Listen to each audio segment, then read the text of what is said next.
मित्रांनो, आज आपण मृत्यूपत्राबद्दल जे काही कायदे आहेत आणि मृत्यूपत्राबद्दल मला बरेच कॉमेंट आलेले, प्रश्न विचारले गेले कॉमेंटवर सुद्धा आणि कॉलवर सुद्धा. तर त्याबद्दल हा व्हिडिओ आपण बनवलेला आहे, की लोकांना जागृत व्हावं, लोकांना जागृत करावं आणि आपल्या व्हिडिओ थ्रू लोकांना जे मृत्यूपत्रात काही त्यांना शंका असतील, तर त्या दूर कराव्या. तर आज आपण बघणार आहोत, की एकदा तयार केलेले मृत्यूपत्र असेल, तर ते बदलता किंवा रद्द येते का?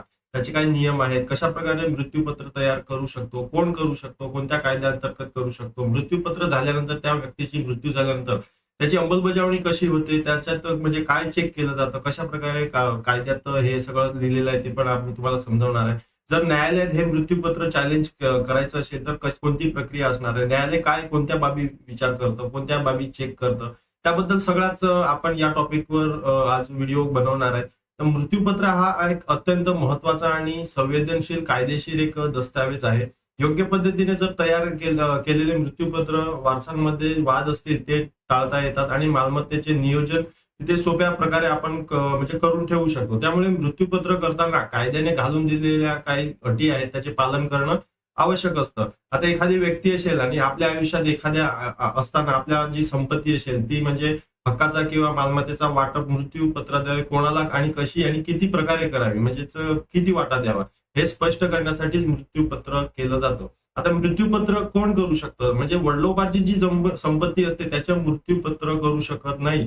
जो माणूस, आता मी आहे तर मी स्वयं अर्जित प्रॉपर्टी असेल, मी स्वतः कमावलेली जी प्रॉपर्टी असेल, मला जर एखाद्याने बक्षीस दिलेली प्रॉपर्टी असेल तर त्याचंच मी मृत्यूपत्र करू शकतो. बक्षिसाने मिळालेली प्रॉपर्टी आहे ती स्वतः स्वयंअर्जित म्हणजे स्वकष्टाची प्रॉपर्टी समजली जाते. त्याचं आपण मृत्यूपत्र म्हणजे तयार करू शकतो.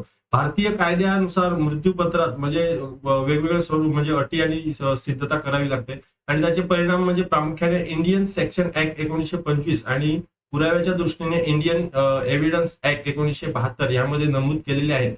या ज्या दोन कायदे आहेत, इंडियन सेक्शन ऍक्ट 1925 हे पाठपुराव्यासाठी म्हणजे पुराव्यासाठी आणि पुरावे चेक करण्यासाठी 1872 हे त्या दोन कायद्याचं त्याच्यात नमूद केलेलं असतं.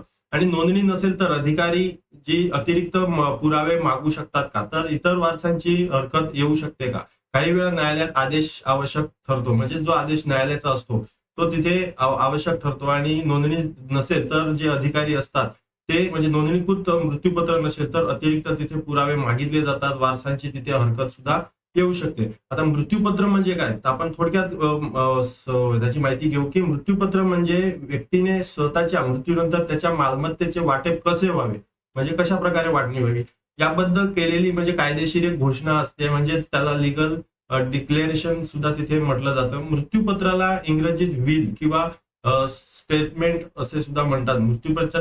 पत्राची म्हणजे सर्वात महत्वाची वैशिष्ट्य म्हणजे ते मृत्यू एखाद्या व्यक्तीने केलं तर त्याच्या मृत्यूनंतरच ते लागू पडतं, म्हणजे तो जिथपर्यंत जिवंत आहे तिथपर्यंत ते लागू होणार नाही.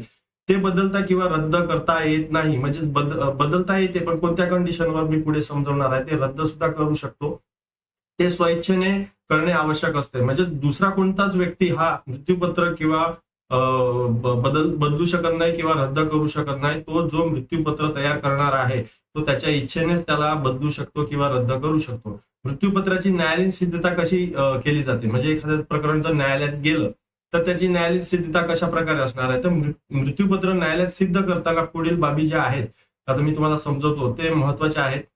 वसियतकर्त्याची सही किंवा अंगठा, म्हणजे जर त्या वसियतकर्ता आहे त्याने स्वतः मृत्यूपत्र लिहिलेलं नसेल तर त्याचा अंगठा असणार आहे, किंवा स्वतः लिहिलं असेल तर त्याची सही सुद्धा असणार आहे. आणि म्हणजे दोन साक्षीदारांच्या कमीत कमी तिथे सह्या लागणार आहेत.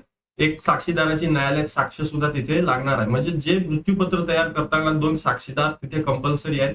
त्या मृत्यूपत्रामध्ये साक्षीदाराची तिथे सही आणि त्याला न्यायालयीन प्रक्रियेमध्ये त्याला कोर्टात बोलवलं सुद्धा जाणार आहे, तिथे त्याची साक्ष सुद्धा घेतली जाणार आहे. आता वसियतकर्त्याची मृत्यूपत्र लिहून ठेवताना शुद्ध मनस्थिती असणं गरजेचं आहे. म्हणजे एखादा मानसिक रोगी आहे किंवा त्याचं जे बुद्धी आहे ती जर एखादी कमी असेल, बुद्धिग्रस्त म्हणजेच एखाद्याला व्यवस्थित नसेल तर तो मृत्यूपत्र हे बनवू शकत नाही, त्याला अधिकार नाहीये. मृत्यूपत्र हे स्व इच्छेने केलेलं असावे, म्हणजे त्याच्या इच्छेनेच केलेलं असावं, कोणता दबाव नाही, कोणत्याच कारणाचं नाही किंवा कोणत्याच लालच म्हणजे कोणत्याही हे दुसऱ्या व्यक्तीच्या दबावामुळे केलेलं गेलेलं नसावं. आणि संशयात्मक असावं, म्हणजे संशयास्पद परिस्थितीमध्ये असावं, म्हणजे काहीच तिथे संशय आलेला नसला पाहिजे. आता मृत्यूपत्रिका पत्र बनवण्याचा अधिकार कोणाला आहे? ते तर मी तुम्हाला पहिलं सांगितलं की त्याची मनस्थिती ही चांगली असावी, म्हणजेच तो मानसिक रोगी नसावा.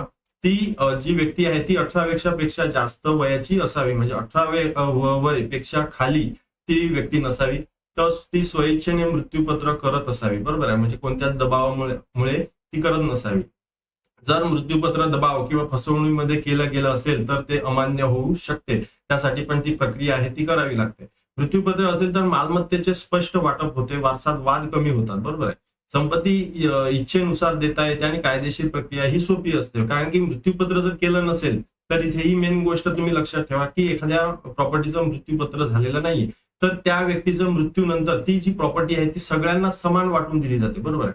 आणि जर मृत्यूपत्र असेल आणि 4 त्यांना वारस आहेत तर तो जो मृत्यूपत्र करणार आहे तो कोणालाही कितीही जमीन आणि कुठेही देऊ शकतो, म्हणजे त्याला मृत्यूपत्राचा त्याला तो फायदा होतो. तर मृत्यूपत्राचे प्रकार काय आहेत? तर स्वतः लिहिलेलं एक मृत्यूपत्र असतं, म्हणजे होलोग्राफिक विल त्याला म्हटलं जातं. आणि जे मृत्यूपत्र वसीयत करता स्वतःच्या हस्ताक्षरात लिहिलेलं असते त्याला स्वतः हस्ताक्षरित मृत्यूपत्र वसीयत म्हणतात. अशा मृत्यूपत्राला न्यायालयात सहसा अधिक विश्वास दिला जातो, म्हणजे स्वतः लिहिलेलं असतं या कारणाने.